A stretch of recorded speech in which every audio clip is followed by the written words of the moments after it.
Ladies and gentlemen, welcome back to another episode of Pipe Talk. Jeez. Today I'm gonna show you my collection of corncob pipes, and this is also a video response to Stovepipe and Trucking Piper Bob to get him smoke his corncob if we reach 50 VRs. So let's start. This here was my first corncob pipe. Of course, Missouri Meerschaum. The reddish bit has darkened a bit.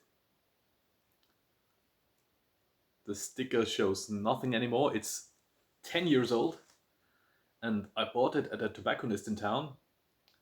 And the gentleman there really is in the know about pipes, tobacco, cigars, etc. And when I asked him about corncob pipes, he said, these pipes are just party gimmicks. You can smoke it 2 or 3 times and then toss it. And well, here we are 10 years later. I don't smoke it that often anymore as I have many other pipes, but it got its share of beating, as you see on the darkened rim. And yet after 10 years, the shank extension is still intact. So, another early cob I got was this here. A friend of mine was visiting the United States, and I asked him to bring me a corncob pipe, because 10 years ago the more exotic models were not available here. Just the standard models, I think Legend they're called. So he got me this, and I have no idea what the model name is. It's just interesting that this pipe has a stamp on the bottom and not the usual sticker. Also 6mm filtered. The black stem also got some beating, but thanks to First Person Smoker, Al, he got me a few replacement stamps. So thanks for that, man. Yeah, a problem with these pipes is that they have a 6mm drilling. Can I call it a drilling? I don't think so. The stem holds a 6mm filter, let's put it that way. But the modern day charcoal and meerschaum filters are too thick. They don't fit in anymore. And you can send it out to make them fit. But I was lucky to get a few very, very old white elephant filters. There's still the shilling price printed on them. This was before we switched to the euro fake currency. And those filters were a lot slimmer than they are nowadays, and they easily fit into the stem.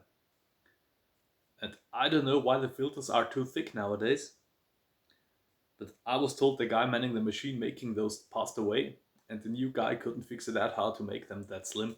I don't know if this is true or just a myth, but the old filters do fit. Well, most of the new filters are too thick. Yeah, another one. This one here I got a present from First Person Smoker L. A barrel-shaped bowl with a smooth surface. They did put a barcode on the bottom, but L was so kind to remove that kind of BS. And it seems Missouri Meerschaum is saving on money as they removed the print on the stem. As you see, the older pipes have these fake corncob print on the stems, on the shank, I'm sorry. And here it's just the ordinary wood. Yeah, what else can I show you? Of course, this one here, one of the smaller MacArthur pipes. Wonderful pipe to smoke. And I used to fill the pipe on the bottom with meerschaum granulate or filter crystals and put the tobacco just on top so I don't burn it out. But I was told by a German pipe smoker that they did put a coin on the bottom of the bowl to prevent it from burning through here. No idea if this really works, never tried it. Yeah, a small one. And if you look into old catalogs, you find, or if you do some Google research, you find a lot of very, very weird and also very large corncob pipes. There's really been a nice industry producing lots of different models. Nowadays we just have Missouri Meerschaum, it's the only company remaining, and they do buy up any competition that's coming up. And you have the Chinese corncob pipes, and these are absolutely disgusting. They are full of sawdust, the glue is coming out everywhere, so avoid these Chinese made pipes at all costs. Speaking of old Missouri Meerschaum pipes, in an antiquary I found this one here. It's a pipe I did find in a catalog from 1941. The Wally Frank Christmas catalog from 41 did show this pipe. It's very old, no finish. There's a sticker on the bottom, but it doesn't show anything anymore. It has an ebonite stem with this aluminium, how to call it, connection.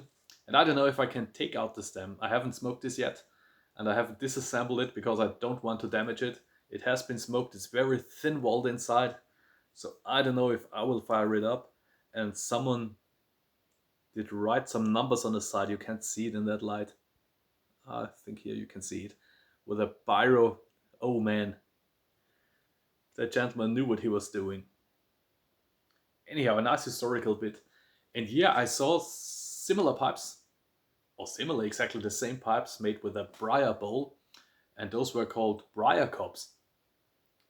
Unfortunately, never saw it in real life, just on the internet. Might be also nice collector's pieces.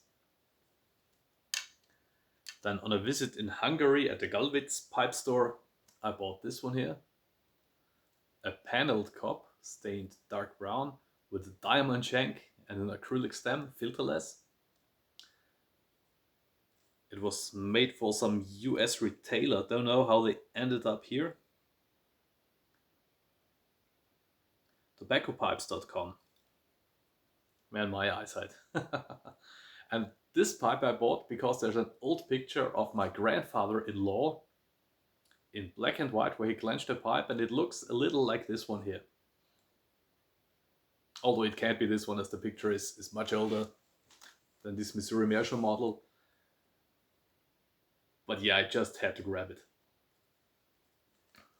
And now my most valued possession, considering corncob pipes, is this one here. It's an old Wenge unsmoked. There's a sticker on the bottom. As you see, it has a bamboo shank, a ebonite stem, when we removed that stem. Also, it has a metal stinger, a scientifically engineered cooling and condensation device. And I did write to Missouri Meerschaum about this pipe, and he really did put some effort in it to get me the information about it. When it was made, and I think with a bent stem they were very rare. Usually they had a straight stem. But of course I didn't look into my email folder, as this was a while ago, so I can't remember the time this pipe was made, but it is a while ago, and it's a rare piece.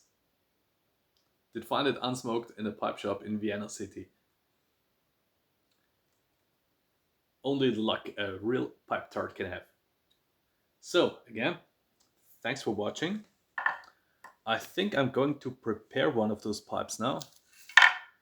And I only smoke them with the pipe leaf. I made a video about this, if you don't know. This is a paper. The modern ones are white that still exist.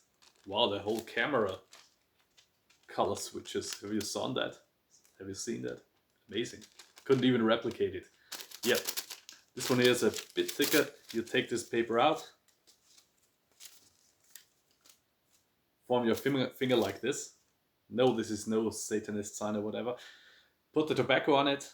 Put it through the finger. So you make a droplet shaped thingy with this, filled with tobacco, and you put this in the pipe.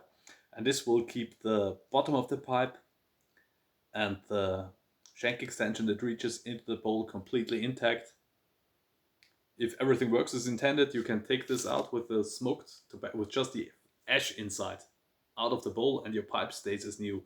And as you see, with this one here, it worked perfectly fine for more than 10 years. And the pipe is still in superb shape and smokable.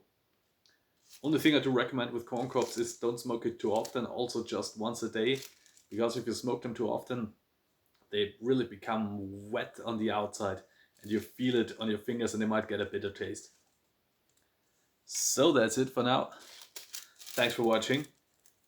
Crank those VRs up to 50, so we can see Bob enjoying his wonderful corncob pipe. Thanks for watching. Cheers. See you next time.